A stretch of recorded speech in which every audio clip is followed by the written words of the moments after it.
because you know that they're going to charge you $2,000 freaking dollars for the same urn at the funeral home. Don't do that. Don't be a fool. Buy it on Amazon. Use our link, and we'll get a little love on your urn or casket. Whatever strikes your fancy. I don't think that's going to go over well, but we'll see. And whose team is this? Is this your team, or is this your daddy's team? Thanks for listening to Dad Mode Podcast. Common sense parenting in a politically correct world. Here's your host, Andy Carlson.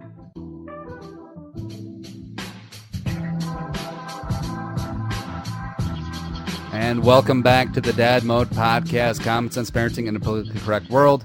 I'm your host, Andy Carlson, at Andy Carlson Show on the Twitter machine. I'm a father, and I have no idea what I'm doing, but you neither there, Kimo Sabi. So let's try and learn something together today. The website is dadmodepod.com, Twitter at dadmodepod, or just use the hashtag @dadmode. Joining me once again, sidekick extraordinaire. You are the Jeremy Renner to my Captain America. I'm okay with that reference. Or Iron Man. I'm okay with that reference because Jeremy Renner is badass, and I don't like Captain America too much, or Iron Man. Sorry, I'm better. You are the blue guy from Guardians to my Chris Pratt. slash Rocket Raccoon. I'm both.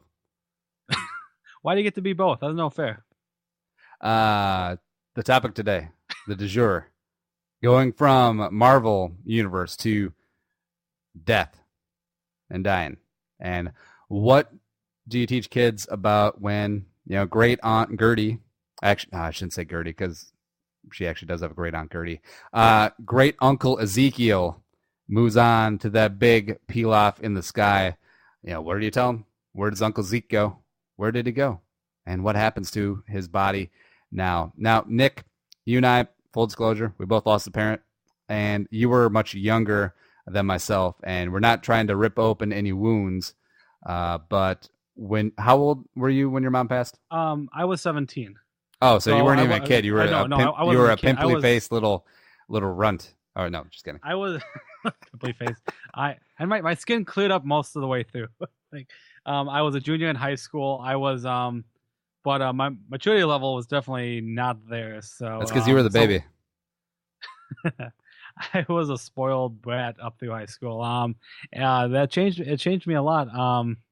So it wasn't too much of a child, but I had younger cousins who may or may not have understood the loss of losing someone that close to them, and it's something you don't really think about until you go through it. Like, how do you, as not being a father, but having younger relatives, how do you explain the passing on of someone who used to be in your life is no longer there? It's touchy, and I think it varies from families to families based on their personal experiences or even religious values. Mm-hmm.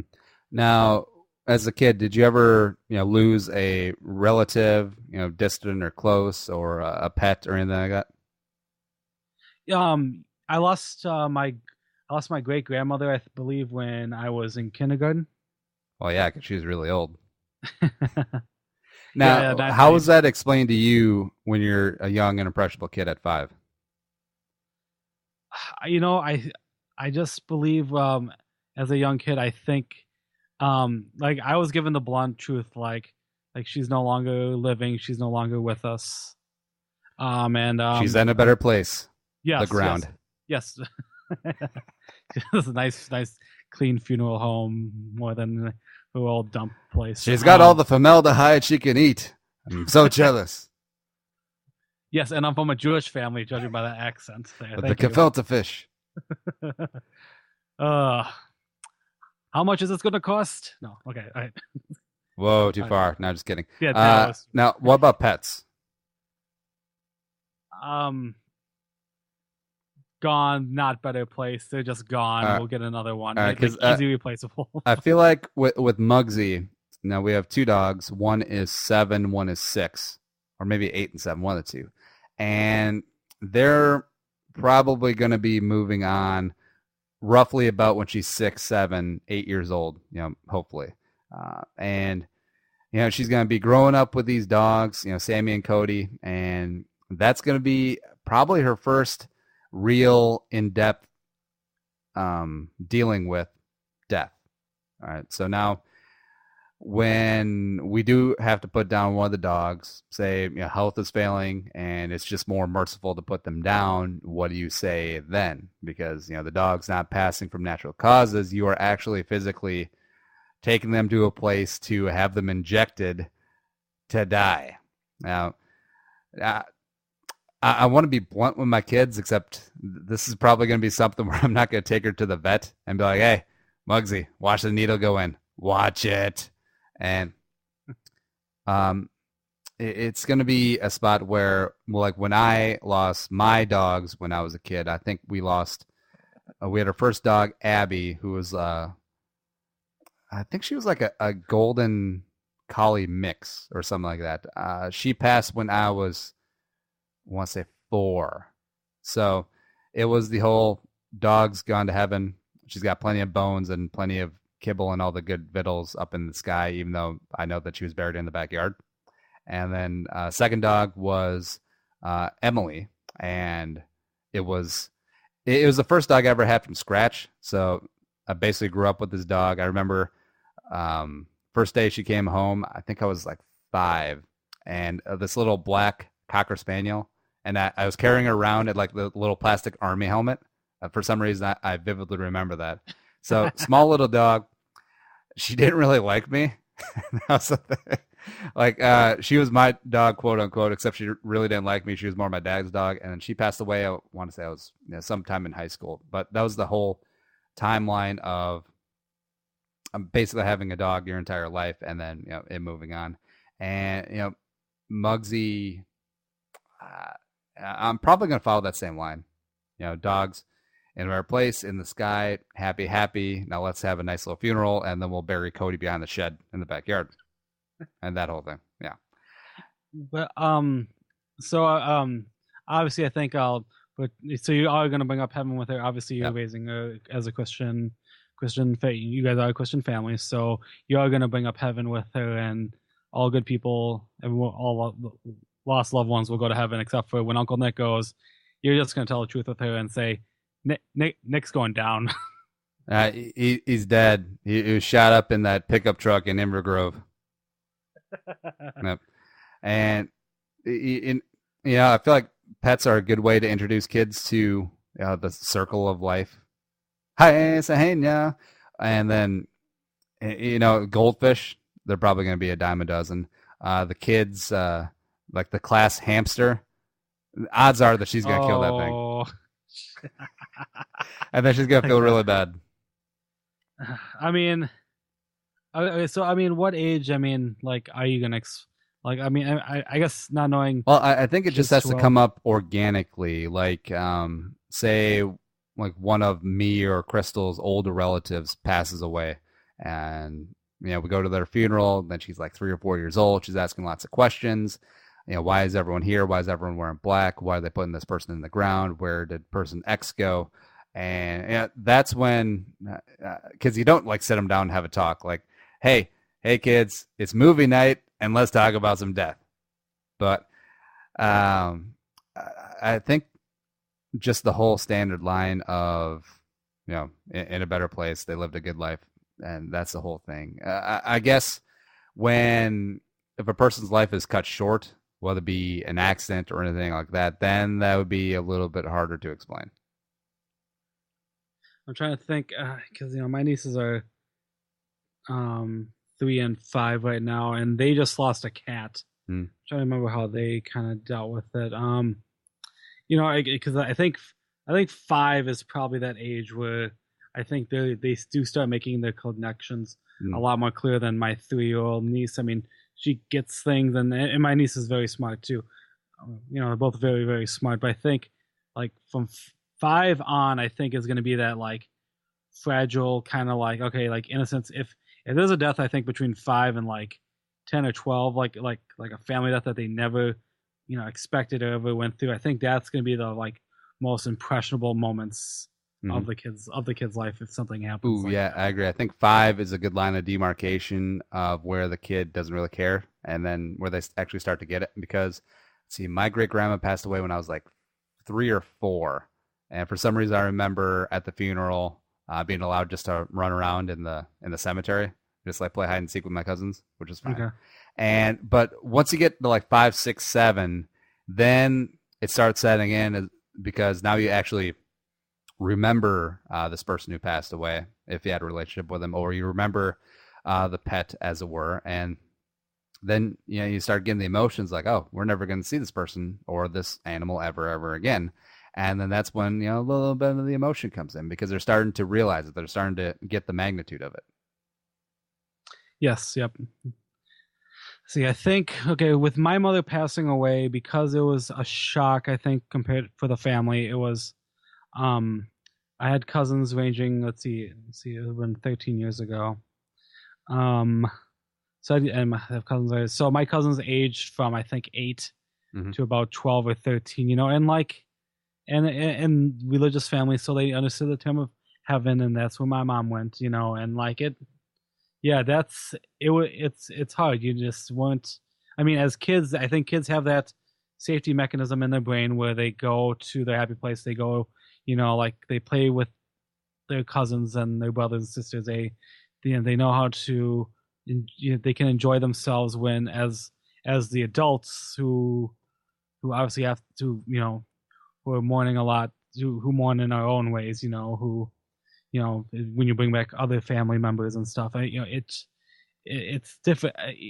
It affects them a lot, but I mean, kids are pretty strong to deal with, to kind of get things and deal with it on their own.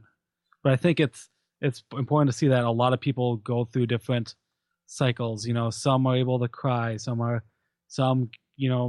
take it out in anger, some isolate themselves, some get drunk and wasted. It affects people differently. It's, I don't know. It's something, I think, it's something you don't, like, as someone who's gone through it, as you and I have gone through it, it's something where, like, we really don't want people to suffer the pain that we suffer, but it's important in people's lives to go through and see it and experience it, because I changed a lot from then. It was an eye-opening experience. It was something that changed me, and for the better. It was a learning experience in life, Eye-opening. So you're completely disregarding your half Asian heritage now. Well, I mean, I didn't know where you're going to go with that, but I like that one. Yep. And my favorite thing is that the funeral is like, you had the little kid, like me when I was running around the cemetery, and then you got the adults like, how dare you? Don't you understand this at a time like this? How dare you act like this? Well, no, obviously the kid doesn't get it. Obviously the kid doesn't understand. And I do think there is a very stark difference between, a person who was like 96, served in World War II, started and ran 3 successful companies, had like 7 kids, has, like 30 odd grandkids, and just lived an awesome life, very full, and like the 17-year-old kid who was killed by a drunk driver. I mean, they're two very different tones for funeral, and I think you do have to prep kids for both, because one is more of a celebration of life, and the other one is just effing tragic. No, yeah, I agree, and it's something, as we were saying, it's something you have to prep kids for, and it's not something that, like, okay, let's just go to this random guy's funeral to show you what death looks like. It's something that has to be funeral crashers. Yeah, the disadvantage, if I want to use that term, is that you don't death happens either like an old relative who passes away or random tragedy, and it's for a lot of people don't experience a lot of that. Other than my great grandmother who died in the early 90, like 89 or 90. I didn't experience death of a close relative until 10 years later. I think 99 was when my grandfather died. I believe I was in middle school. When grandfather died. Stephen Lynch song? Yeah, no. I'll be fucking rich as hell. Whatever happened to Stephen Lynch? I think he still does that. I think The he wedding sticks- singer. I think he still tours and stuff. I think it's just small cool. venue tours. Oh, by the way, Funeral Crashers, the sequel to Wedding Crashers, I'd watch that. That might be good. Because I really like Vince Vaughn. A lot of people don't care for him, but I really like him. Yeah, he's fine. I put mixed reviews on that. What was that TV show? True Detective 2, though. Yeah, but overall the season was kind of meh. Yeah, but getting back to death, we're really good at tangenting off. Hopefully it isn't too distracting and people find it quasi interesting. But I mean, I can't even imagine, like, say you're a kid who's 5, 6, 7 years old and has a parent pass away. I mean, you're right at the cusp of not really understanding and understanding too much, where mommy, daddy, you're never going to see them again, or they're never coming back, and then you're going to have a new daddy in 2 years named Jerry. That's thankfully, I haven't had that type of experience, losing a parent. I mean, we were fairly older, and because you're 17, I was 22, I want to say. It was a while ago. I thought you were closer to 20. Oh, yeah. No, it might have been 21. Because I think it was in Wasn't it like 07? No, Yeah. I was going to say 06 or 07. It doesn't matter. But old. There you go. Yeah, I mean, because as a parent, seeing like my nieces grow up right now, I mean, their mom and dad is, your parents are like everything, morning, night. I mean, to lose someone who's close to you like that, I mean, it's just at that age, I mean, to realize that things aren't the same. It's, I mean, it's hard to, it's something a lot of people don't want to go through. It's something that, it's sad and tragic, but I mean, but then it's all about opening up their eyes and seeing that, in good, well-based families, you have a support team. You have family that will always be there for you if something like this were to happen. Unless you're Bruce Wayne. Oh, he had Alfred. Alfred was there. There's a comic out there. The Riddler asked Batman, what has holes in it and goes down an alley, and then Batman crying says, my parents, and then the Riddler's like, oh no, God, no, a bowling ball.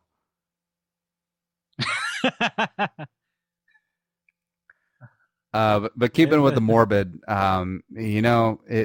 say Mugsy's in second, third, fourth grade, and maybe one of her classmates passes away, and then having to explain that.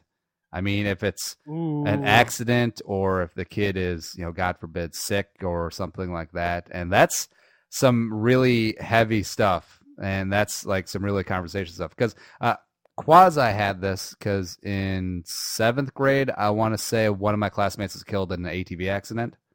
So that was a little eye-opening. The first time you're thinking is like, oh man, kid my age, you ain't here no more. What if I'm not here no more?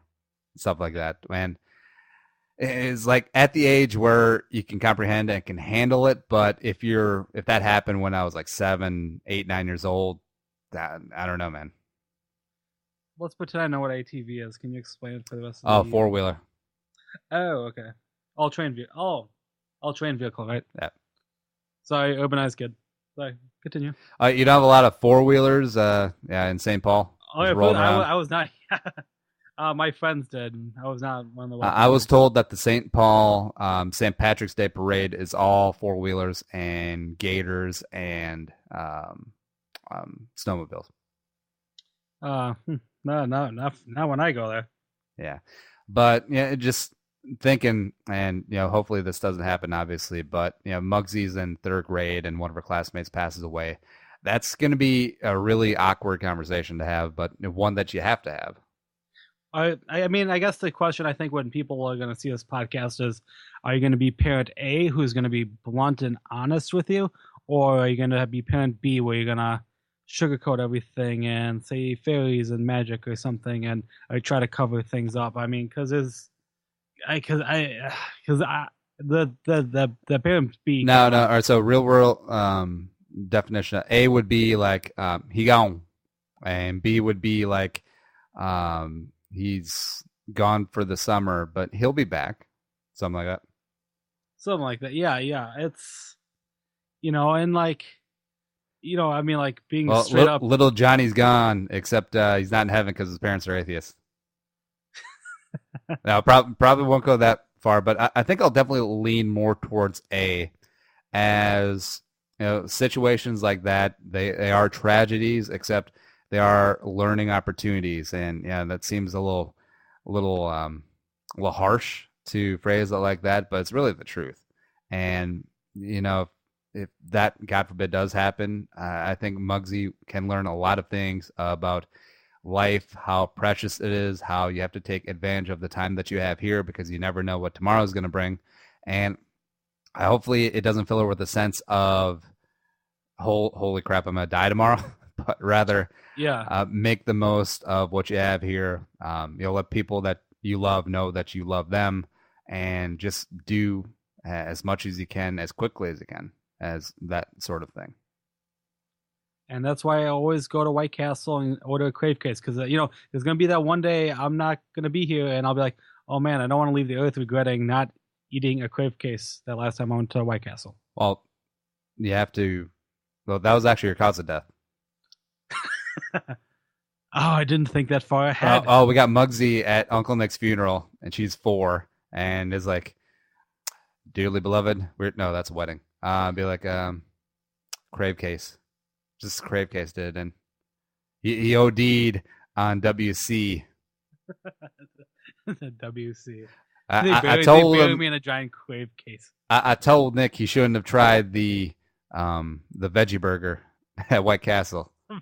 That's what killed it. That's what did him in the veggie burger. Well, because you got to think that doesn't go through heavy rotation. So the one that they have just sitting in the back of the freezer has been there for a long time. Probably has some sort of fungus or mold or bacteria on it. And then late at night, the little stoner behind the grill, not cooking it complete because he's like, why do I have to cook the veggie burger thoroughly? It's veggies. So then you got the live bacteria just chilling right in the veggie White Castle burger, and then you take a bite, and then you're dead. You're gone. I wonder how many veggie burgers kill people every year. Probably quite a few. But that's the way you're going to go. Now, say when you have kids, what's going to be your strategy? Strategy for... telling how am I going to explain death to them? Yeah.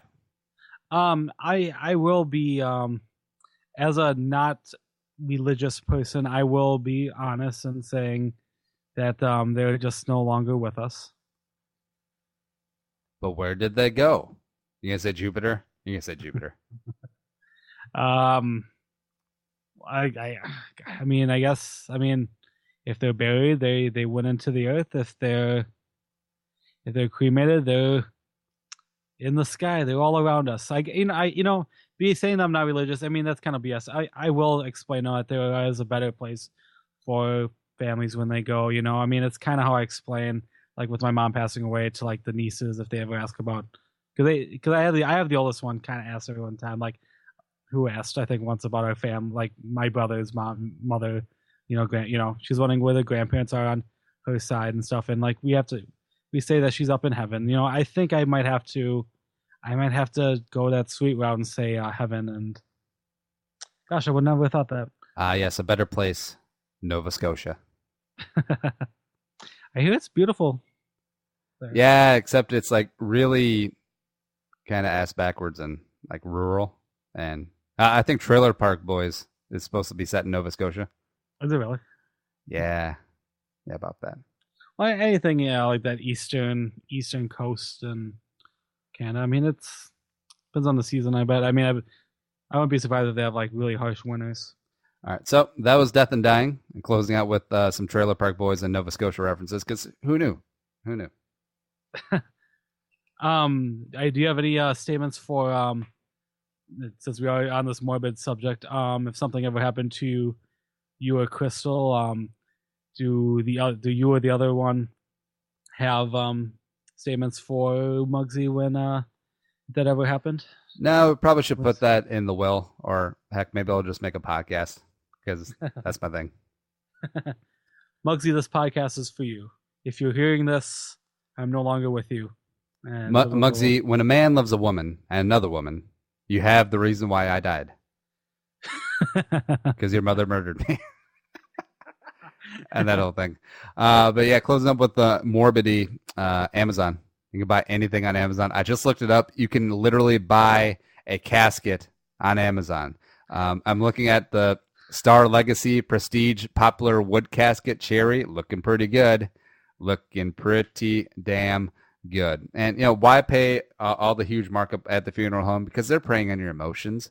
They know that you are in a fragile emotional state, and you'll just pay whatever. So that's why they'll charge you $6,000 for the $1,600 casket that you can buy on Amazon. Yes, I am saying buy your caskets on Amazon. I want to see if they have any urns. Oh, no, I'm on it right now because I knew you were going to ask me, Nick, what are you going to buy on Amazon? And I was going to answer, you can buy a nice urn. Oh, hell yeah. $200. I think I'm pretty confident at the funeral home. I think when my mom passed away, we spent quite a bit on an urn. Yeah, because they have insane, stupid markup on some of those things. And Crystal and I are going to be cremated together, probably shaken up a little bit. And I'm freaking buying our urn on Amazon because screw the funeral homes. Screw those guys. We'll say it's a family heirloom keepsake, but really we just bought a $120 urn on Amazon because that's the way I would want to go.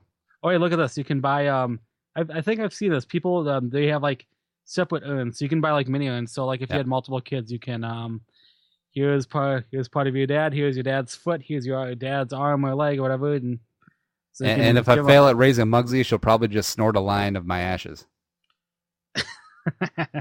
Here's to you, Pops.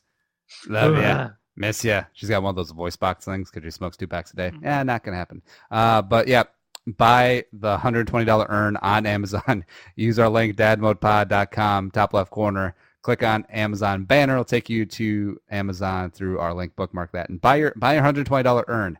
Don't spend, because you know that they're going to charge you $2,000 freaking dollars for the same urn at the funeral home. Don't do that. Don't be a fool. Buy it on Amazon. Use our link, and we'll get a little love on your urn or casket. Whatever strikes your fancy. I don't think that's going to go over well, but we'll see. All right, Nick, any closing thoughts on death? And not the Family Guy death. It's everyone dies. It happens. You enjoy and embrace life while you can.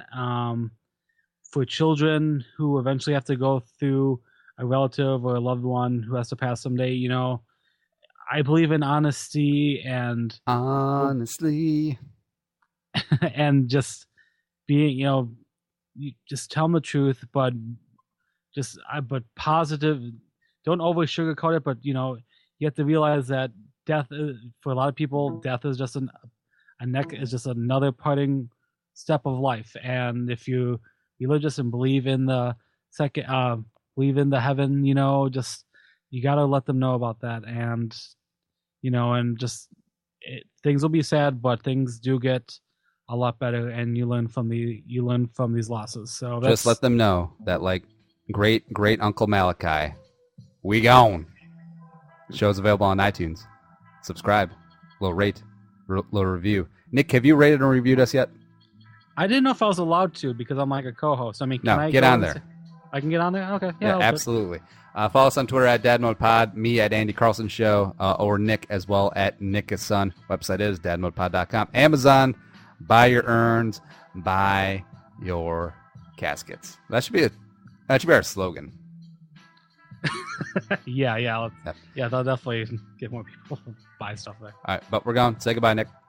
Goodbye, folks. Be a man, be a father, go dad mode. See you next time. Urns on Amazon, baby. Think the episode you just heard is worth $1? Well, send it our way. Visit dadmodepod.com/support to find out how. Be a man, be a father. Go dad mode.